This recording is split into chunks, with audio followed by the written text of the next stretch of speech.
기독교에는 두 가지 핵심 축이 있습니다. 하나는 예수님이 태어나신 성탄절이고, 다른 하나는 예수님이 죄와 사망의 권세에서 이기신 부활절입니다. 다른 절기들도 중요한데, 특별히 성탄절과 부활절은 기독교의 핵심 축이라고 할 수 있습니다. 오늘 우리는 예수님의 부활을 축하하기 위해서 온 세대가 한자리에 모여서 주님을 예배하고 찬양합니다. 여러분 잘 오셨습니다. 우리 옆 사람과 그리고 앞뒤 사람에게 우리 인사 이렇게 해볼까요? 우리 예수님이 부활하셨습니다. 부활하셨습니다. 네, 감사합니다.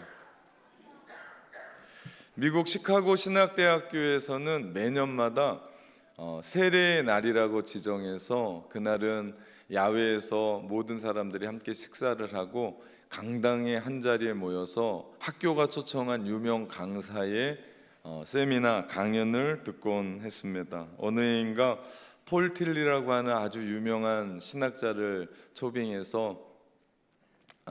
초청해서 우리 강의를 들었습니다. 그는 2시간에 걸쳐서 부활이 거짓이라는 전제하에 자유주의 신학자들을 인용하고 그들의 책들을 인용하면서 강의를 했습니다. 강의가 마친 후에 질문 시간이 돌아왔습니다. 그때 한 노인이 저쯤에서 일어나서 틸리 박사님 하고 부르더니 그가 사과를 하나 먹는 겁니다.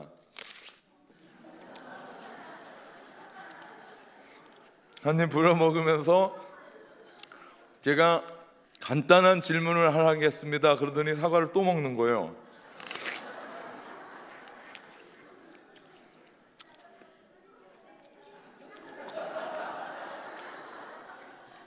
빨리 먹어야 되는데 잘 안 먹히네.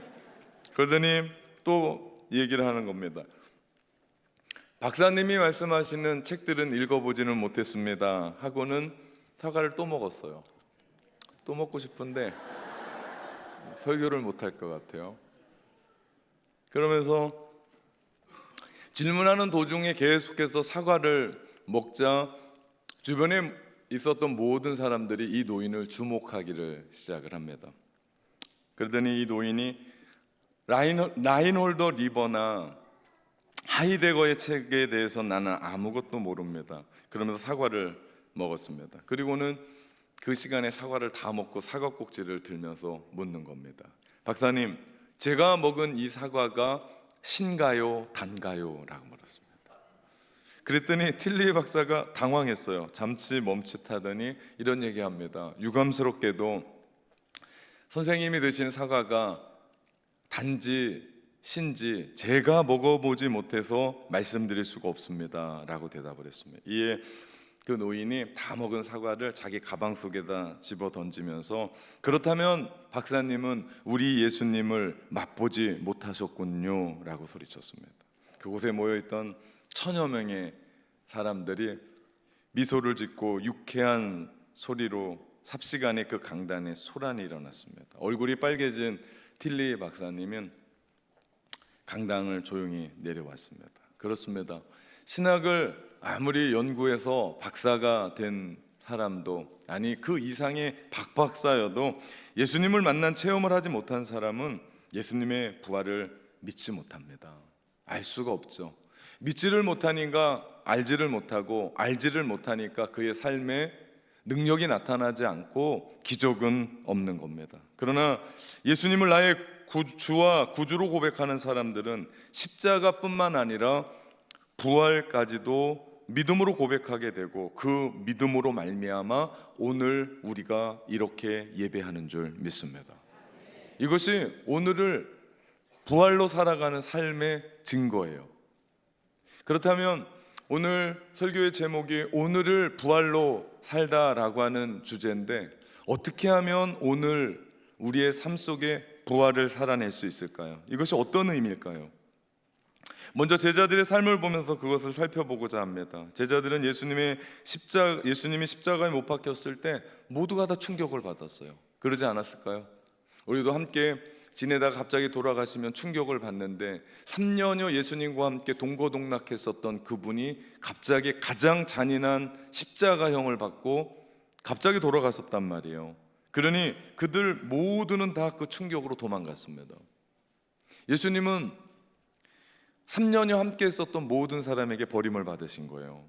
배신을 당했습니다. 그만큼 예수님의 십자가가 심각했고 예수님의 죽음은 충격적이었다라는 사실이죠. 그래서 예수님의 장례를 치러줄 사람이 없었습니다. 모두가 겁에 질려 있었어요. 그때 숨어 있었던 제자 아리마대 요셉이 나타나서 빌라도에게 예수님의 시신을 요청받았고, 그리고 유대 관원인 니고데모를 통해서 시신과 향품으로 장례를 치릅니다. 7 귀신 들렸었던 막달라 마리아가 그 새벽에 몇몇의 여인들과 함께 예수님의 시신에 향유를 부으려고 새벽에 무덤을 찾았습니다. 예수님은 사랑한 제자들에게 배신을 당할 정도로 인간관계가 약했습니다. 그리고 그분이 그렇게 제자 훈련을 철저히 했음에도 불구하고 그들 모두는 다 도망가 버렸어요. 실패한 지도자처럼 보입니다. 아니, 아무리 못해도 장례식은 와야죠. 장례식조차도 사람들이 없었습니다. 오늘 본문 9절과 10절 말씀해 보니까 그들은 성경에 그가 죽은 자 가운데서 다시 살아나야 하리라는 말씀을 아직 알지 못하더라. 이에 두 제자가 자기 집으로 돌아가니라. 아직도 몰랐어요. 그들은 주님이 공생의 기간 동안 세 차례나 거듭해서 가르치시고 말씀을 전하셨거든요. 그런데 이해하지 못했습니다. 그리고 부활을 보았음에도 불구하고 빈 무덤을 보았음에도 불구하고 그들은 아무 일 없는 듯이 집으로 돌아갑니다. 예, 모든 것이 십자가에서 다 드러나고 들통났습니다. 실패고요, 비극으로 보아도 충분합니다. 도대체 예수님이 3년 동안 무엇을 하고 평생을 수고하신 걸까요? 하나님의 뜻대로 이 땅 가운데 오셨다라고 얘기하는데 도대체 보여주신 것은 뭘까요? 근데 놀랍게도 예수님의 부활을 부인하는 모든 회의론자들도요, 이 부분이 가장 곤란하게 만드는 대목이에요. 그게 뭡니까?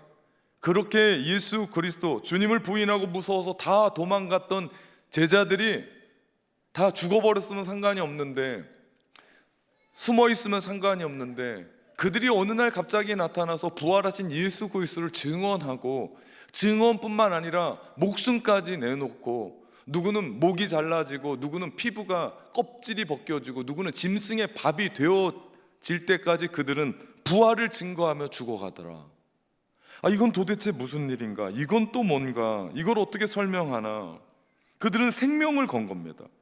그렇게 두려움에 떨었던, 배신했었던, 비열했었던 제자들이, 아니 어떻게 갑자기 사라져버렸던 그들이 부활을 외치며 당당하게 전면에 서서 순교까지 불사하며 그들이 그런 삶을 살았을까요? 무엇이 그들을 그렇게 만들었을까요? 이것이 부활을 거부하던 회의론자들까지도 당황스럽게 만드는 장면입니다. 그것은 바로 그들이 부활하신 주님을 만날 겁니다. 그들이 만났고 그 부활의 현장에서 주님을 만났기에 그들이 믿었고, 믿게 되니까 그들이 부활의 증인으로 일어설 수 있게 되었습니다. 그렇습니다. 여기서 우리는 우리에게 주시는 오늘의 부활의 메시지를 보게 됩니다. 그것은 우리가 어떻게 오늘의 삶을 부활로 살아내야 될까? 여러분, 우리에게 십자가는 아주 익숙해요. 왜? 고난이 우리 가운데 있거든요. 근데 이 부활절은 한 번밖에 없고, 또 이 부활절 찬양은 다음 주에 부르면 좀 이상해요. 부활절 지난주에 했는데.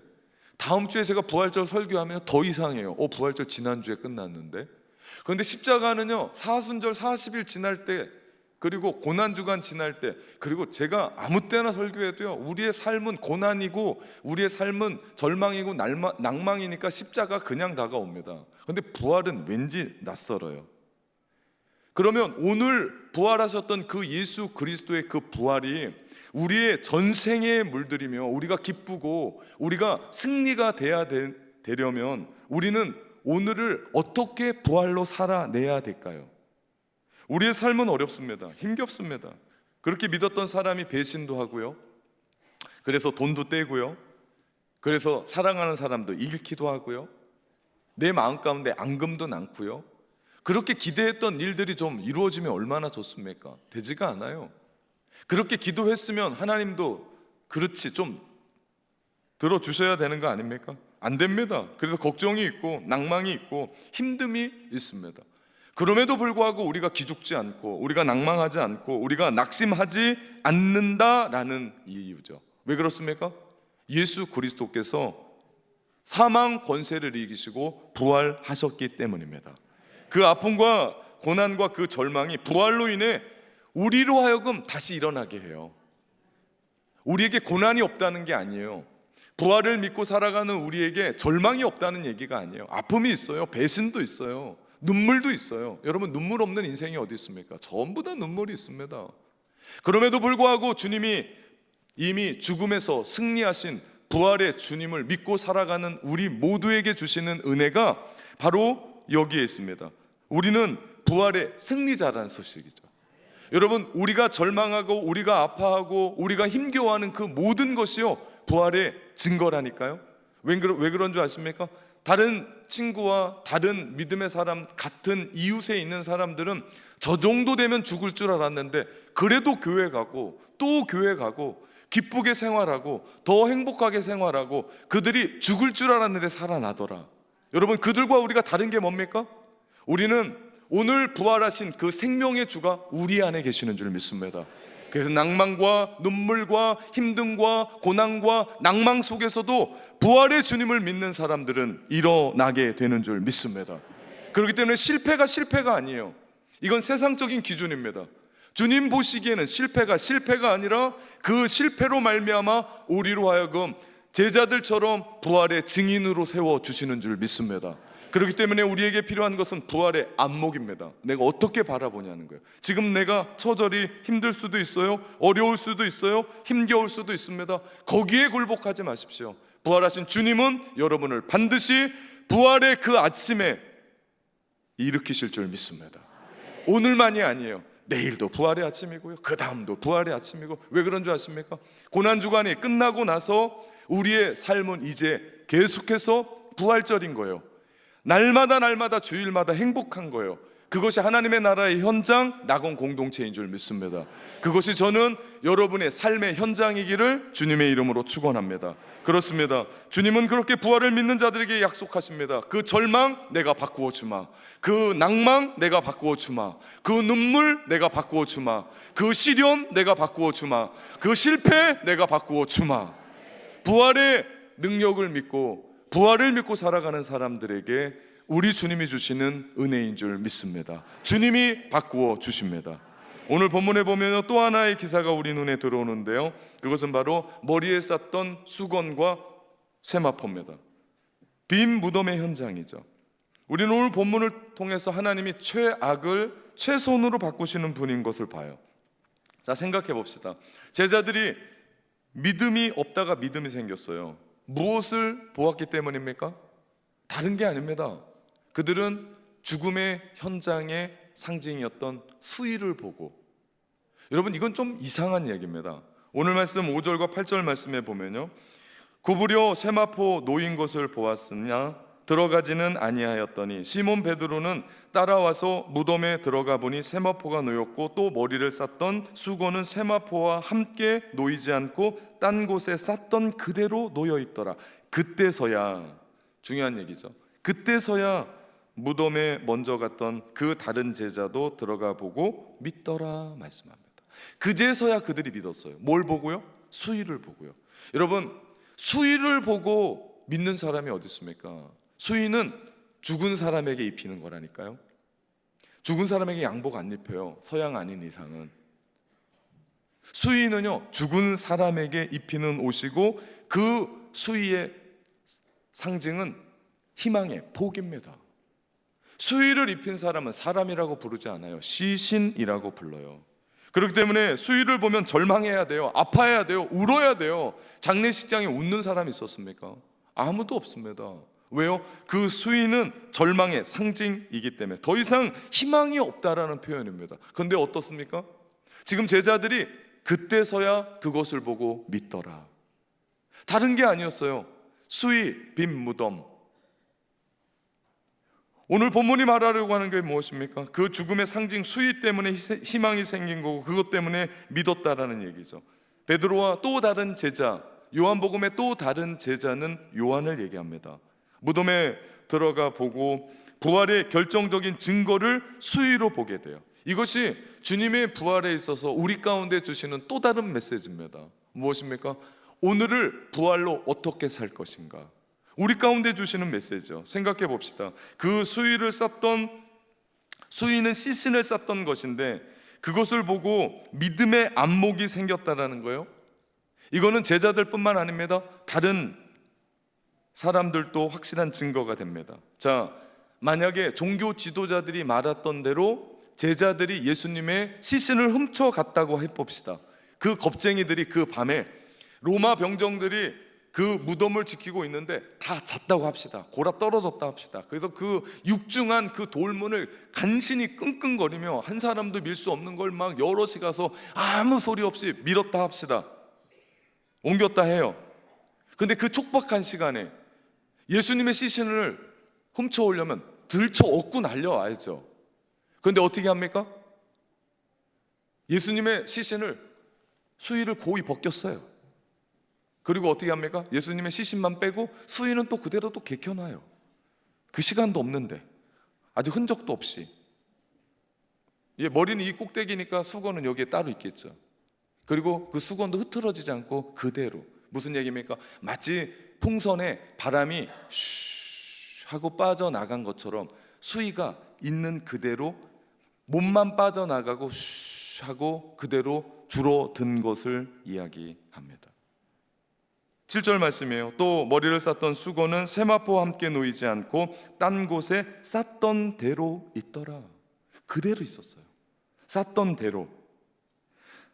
사람이 감아 놓은 것이 아니라 감쌌던 그 모습 그대로였다는, 바람만 빠져나가고 사람 몸만 빠져나간 거예요.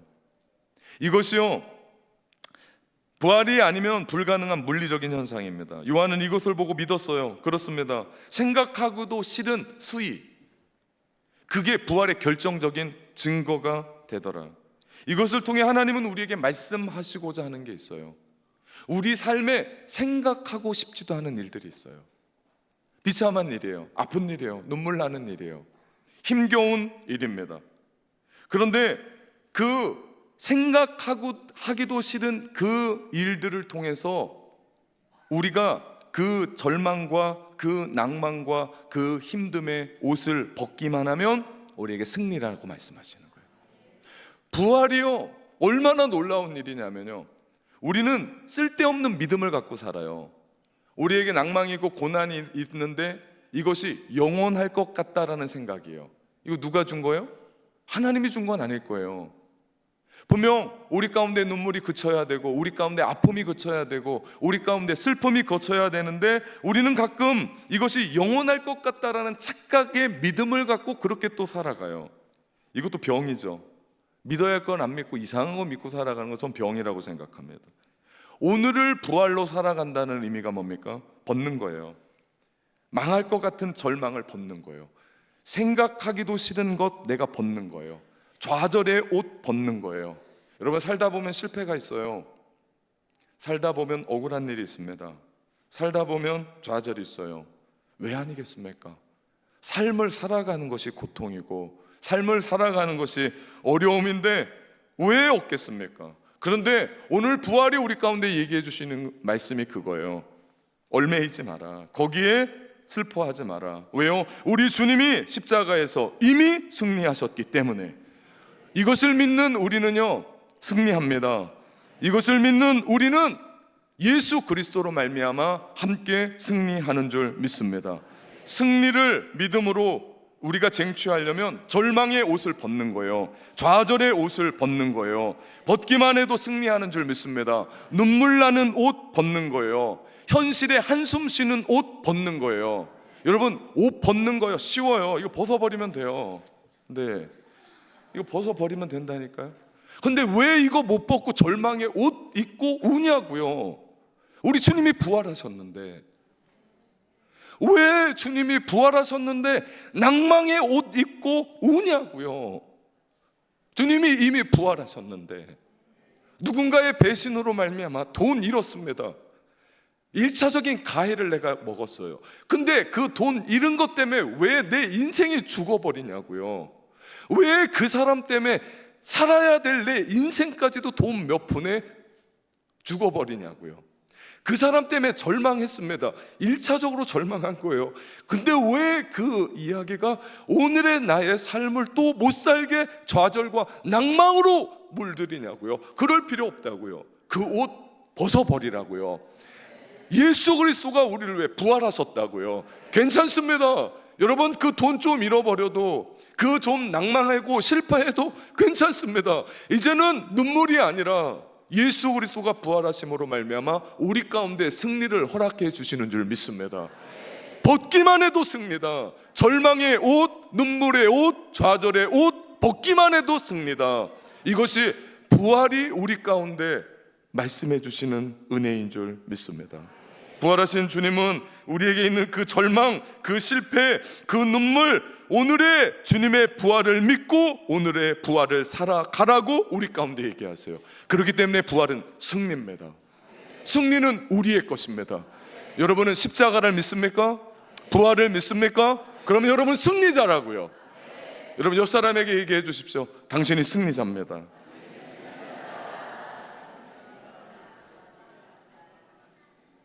저는 우리 성도들의 각자의 삶에 애환을 합니다. 새벽마다 가슴을 치며 그들의 애환과 아픔을 가지고 가슴 치며 기도하는 목사입니다. 근데 제가 아는 그분이 아픔을 가지고 하나님을 찬양하는 그 자리에 있다는 거예요. 예배하는 그 자리에 있고 봉사하는 그 자리에 있고, 오늘도요 7시 일부 예배에 어제 그저께 장례 치르셨던 그 남편 집사님이 앉아서 오늘을 부활의 메시지를 들으며 울고 계신 거예요. 여러분, 이게 부활의 현장 아닙니까?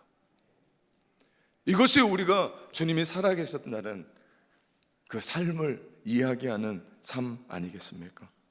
기억하십시오. 아픈 상처와 고통 속에 하나님의 영광이 드러내는 하나님의 계획이 그 안에 있다. 하나님은 결코 실패하지 않습니다. 주님의 부활이 주는 메시지는 다른 것이 아니라 바로 이것입니다. 하나님은 실패가 없으십니다. 고로 우리는 실패하지 않습니다. 그렇습니다. 우리가 예수 그리스도의 부활을 믿는다면, 그리고 그 부활이 우리의 능력이라면 반드시 우리의 삶의 태도는 달라져야 될 줄 믿습니다. 그것은 우리가 오늘을 부활로 살아내는 겁니다. 아프리카에 가면요 망구스라고 하는 동물이 있어요. 이 동물은 그 무시무시한 코브라와 싸워서 이겨요. 코브라의 천적이 망구스입니다. 다른 동물들은요 코브라가 물으면 전부 다 독 때문에 죽습니다. 그런데 이 망구스는 코브라와 싸워 이기기도 하고 잡아먹기도 해요. 이유가 있습니다. 코브라가 빠르지 않아서 망구스를 못 무는 게 아니라 망구스도 물려요. 근데 망구스에게는 뱀의 독을 해독하는 것이 그 안에 있어요. 그래서 물어도 안 죽어요. 이놈에게 물으면 죽어야 되는데 코브라가 당황하는 놈이 망구스예요. 여러분 그거 아십니까? 예수 그리스도의 부활의 보혈이 우리 안에 있기에 세상이 쏘는 저주, 세상이 쏘는 낭망, 세상이 쏘는 고난의 독이 우리를 해할 수 없더라. 예수 그리스도의 부활의 피가 우리를 해독하더라. 그렇기 때문에 우리는 고난 때문에 힘겨워하는 것이 아니라, 낭망 때문에 힘겨워하는 것이 아니라, 절망과 실패 때문에 힘겨워하는 것이 아니라 예수 그리스도의 부활 때문에 승리자이고 하나님을 찬양하는 사람들인 줄 믿습니다. 사랑하는 성도 여러분, 오늘을 부활로 살아냅시다. 기도하겠습니다.